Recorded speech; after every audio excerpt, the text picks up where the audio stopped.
Salut à toutes et à tous, alors cette semaine, petite chronique sur des jeux très particuliers qui ne vont pas forcément plaire à tout le monde je pense.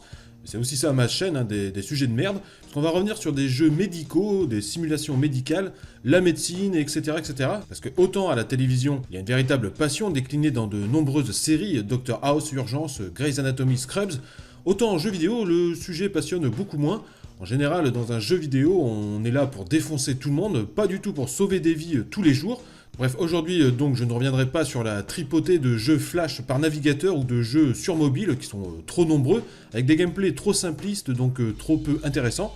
Cette semaine, une petite douzaine de jeux vidéo environ, comme une petite sélection, où l'on gère un hôpital, par exemple, on gère une pandémie, des jeux préventifs ou sérieux, bref, des jeux vidéo médicaux.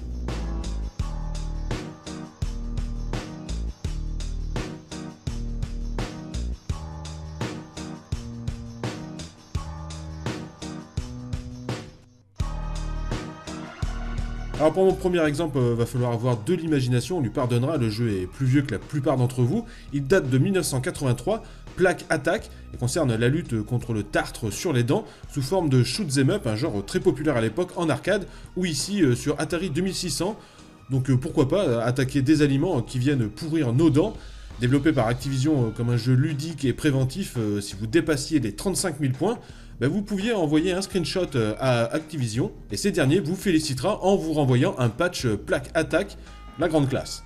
Très longtemps avant les jeux mobiles qui nous proposent de faire de la chirurgie dans des interfaces très simplistes, un jeu, en 1988, Life and Death, offrait déjà cette possibilité, alors uniquement sur ordinateur, et où on y incarnera un chirurgien qui devra diagnostiquer et traiter plusieurs maladies, comme l'appendicite, l'arthrite ou d'autres problèmes du cœur.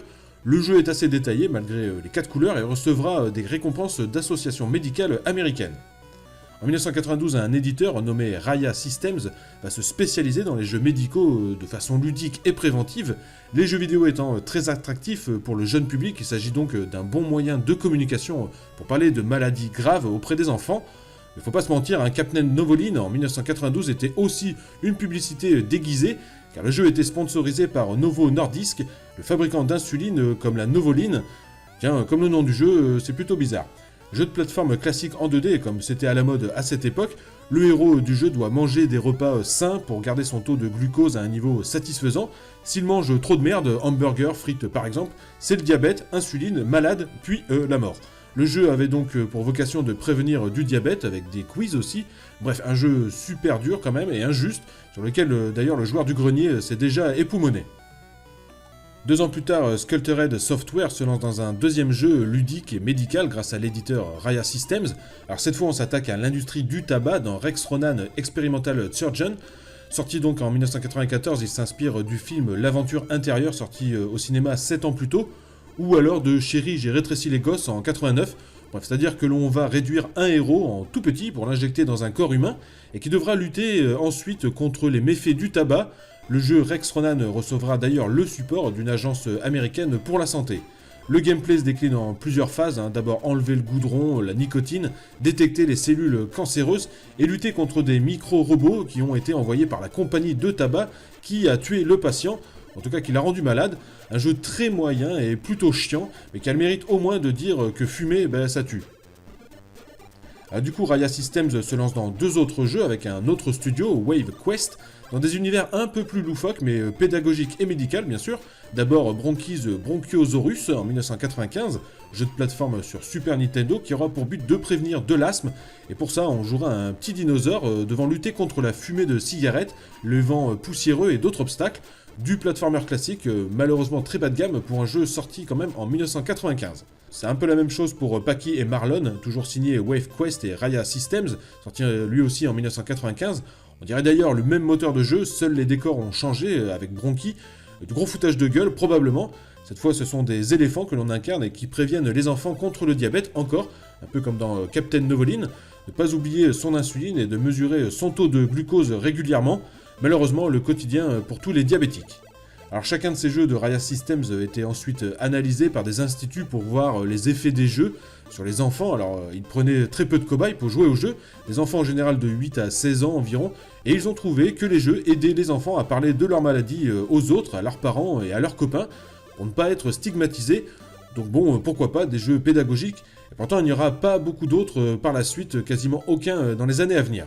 On peut citer tout de même SimHealth en 1994 par le studio Maxis, créateur de SimCity et d'une flopée de jeux en sim. Alors ici il s'agit de simulation de gestion du système de santé américain, un jeu qui pour l'anecdote sortira en plein débat au Congrès américain pour le nouveau plan de santé proposé par Bill Clinton.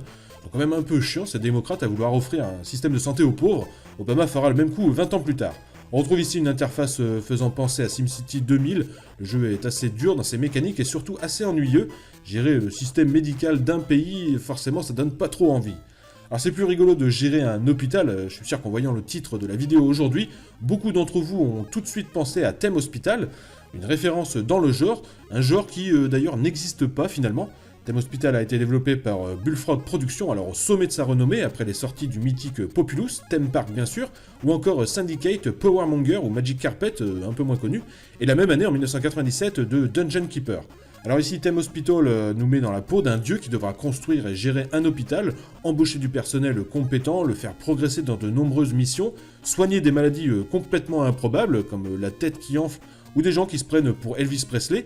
Un excellent jeu, très décalé dans l'humour, de la bonne gestion, un peu répétitif certes parfois, et pendant qu'il y en a qui se marraient sur Quake, il y en a d'autres qui se marraient sur Thème Hospital. Un bon accueil pour le jeu et pourtant il n'y aura jamais de suite, vraiment. C'est plutôt Theme Park et la gestion de parcs d'attractions qui va prendre un certain essor encore aujourd'hui avec Roller Coaster ou Planet Coaster, Zoo Tycoon. Sauf en 2007, surfant sur le mot Tycoon, Codemasters va éditer Hospital Tycoon, qui sera largement critiqué pour reprendre le concept de Thème Hospital. Après tout, pourquoi pas, le jeu avait bien fonctionné à l'époque, c'est intéressant de le revoir en 3D, justement 10 ans plus tard. Malheureusement, le jeu se fera beaucoup démolir pour trop ressembler à Thème Hospital, trop de bugs et de graphismes trop faibles pour 2007. Codemasters ne se donnera même pas la peine de sortir un patch pour corriger le jeu. On remarque surtout, après Thème Hospital en 1997, que le genre jeu médical ne va franchement pas trop intéresser les gens. Alors je peux vous citer le jeu Sanitarium, une expérience vidéoludique sombre et glauque dans un hôpital psychiatrique sous forme d'aventure en point and click. Et sinon en 2005, Atlus se lancera sur Nintendo DS et Wii dans une série de visual novels médicales, Trauma Center, dans lequel on incarne un chirurgien soignant personnes blessées, des malades, ou encore des victimes de bioterrorisme.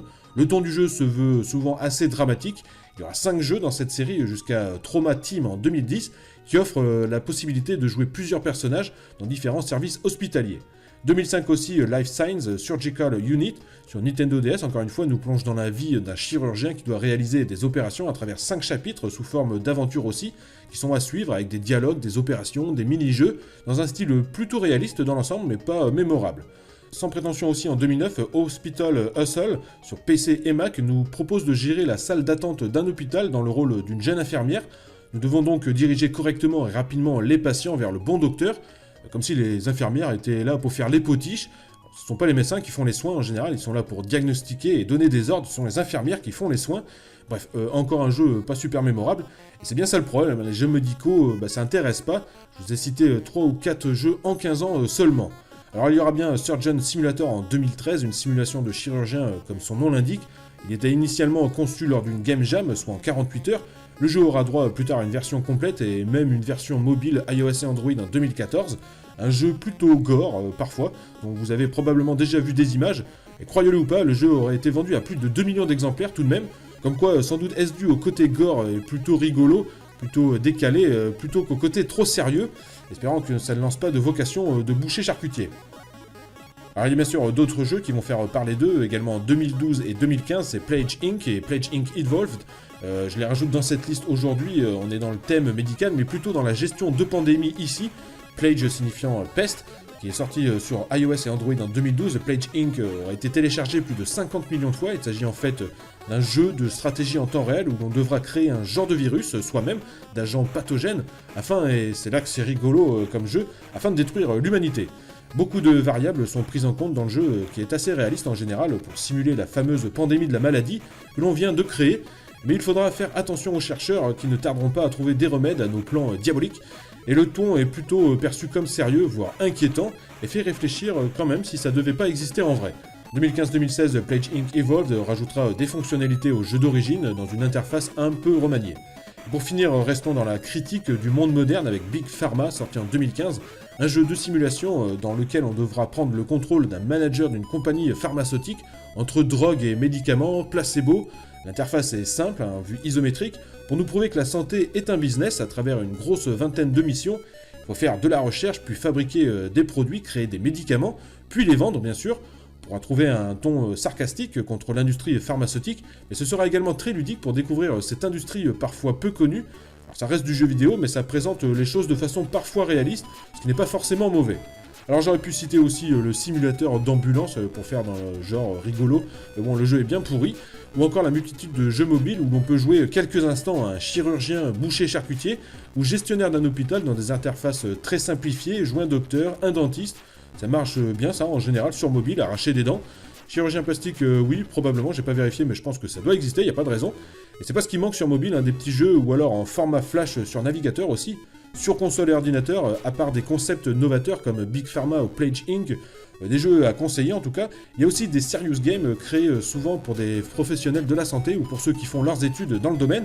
Mais en général, on peut dire que le style jeux médicaux a complètement disparu, difficile de renouveler le genre gestion d'hôpital ou mise en scène d'un docteur sans tomber dans le répétitif. À se demander comment ils font dans les séries américaines à se renouveler tout le temps avec des scénarios incroyables, ils sont quand même fort sériques. Merci en tout cas d'avoir suivi cette petite chronique sur les jeux médicaux, j'espère qu'elle vous aura plu quand même. J'ai peut-être oublié quelques jeux, n'hésitez pas à les soumettre en commentaire. Un petit partage sur les réseaux sociaux, un like, tout ça, et on se retrouve très vite pour une prochaine vidéo sur ma chaîne. À bientôt, ciao.